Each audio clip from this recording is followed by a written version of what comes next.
राष्ट्रवादी काँग्रेस शरद पवार गटाची नागपूर ग्रामीण आणि शहराची महत्त्वाची बैठक जी आहे ती पार पडलेली आहे। माझ्यासोबत नागपूर शहराध्यक्ष दुनेश्वर पेठे आहे। हो, काय अजेंडा आहे या बैठकीचा?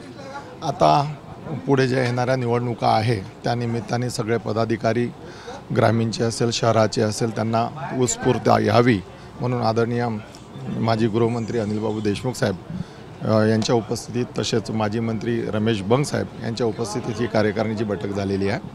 ह्या बैठकीचा एकमेव उद्देश की आपल्या विदर्भामध्ये जास्तीत जास्त राष्ट्रवादीने सीटा लढाव्या, तसेच नागपूर जिल्ह्यामध्ये आधीच्यापेक्षा जास्त सीटा मागितलेल्या आहेत।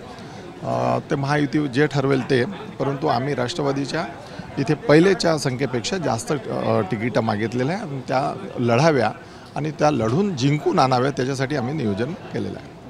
काँग्रेस म्हणते की नागपूर शहरात 6 जागा आम्ही लढणार संपूर्ण।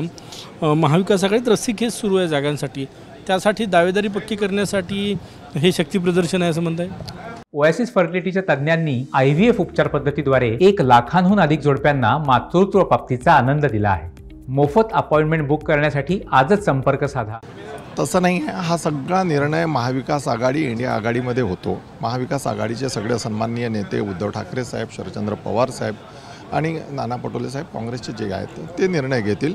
इथे आम्हालाही वाटते की आम्ही 6च्या 6 लढल्या पाहिजे, परंतु ते तसं होत नाही ना। जो निर्णय श्रेष्ठ घेतील त्याच निर्णयाप्रमाणे आम्ही पुढच्या सीटा लढणार आहे। शहरात किती जागा तुम्ही मागितलेल्या आहे? ग्रामीणमध्ये कुठल्या जागा मागितल्या? ग्रामीणच्या तर 2 आमच्या आहेच, त्याच्यात 1-2 सीट्स वाढवून द्याव्या अशी मागणी केलेली आहे। नागपूर शहरामध्ये आतापर्यंत आम्ही सीट्स लढवल्या नाही, परंतु आता महानगरपालिकेमध्ये पुढं चांगलं यश मिळावं याच्यासाठी नागपूर शहरामध्ये एक सन्मानजनक सीट्स मिळाव्या याच्यासाठी आम्ही आग्रही। आम्ही कमीत कमी 6 पैकी कमीत कमी 2 सीट्स इथे काँग्रेस पक्षाने महाविकास आघाडीच्या श्रेष्ठीने विचार करावा। दादा गट वेगळा झाल्यानंतर पहिली विधानसभा निवडणुकीला तुम्ही सामोरं जात आहेत, महत्त्वाची कार्यकारिणी, काय अजेंडा घेऊन लोकांसमोर जाणार आहात? तुम्ही बघितलं की मागची लोकसभा त्यांच्या व्यतिरिक्त आम्ही लढलो, अजितदादा नव्हते तरी आम्हाला चांगलं 10 पैकी 8 तिकिटावर आम्ही निवडून आलो, तर त्याच्यामुळे आम्हाला तो काही जास्त ड्रॉबॅक नाही आहे।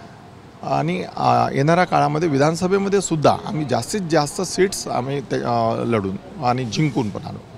किती म्हणजे या ठिकाणी उमेदवारांची चाचपणी सुद्धा करताय? हो, नक्कीच की जे इथे ज्यांना निवडणूक लढायचे आहेत असे जे उमेदवार आहेत, ज्यांचे इच्छुक उमेदवार आहेत त्यांची सुद्धा चाचपणी आदरणीय अनिलबाबू देशमुख साहेब घेत आहे आणि त्याच्यानंतर मग ते पुढे वरती पक्षश्रेष्ठीनं ठरवतील। कॅमेरामॅन साईसह गजानन माटे, TV9 मराठी, नागपूर।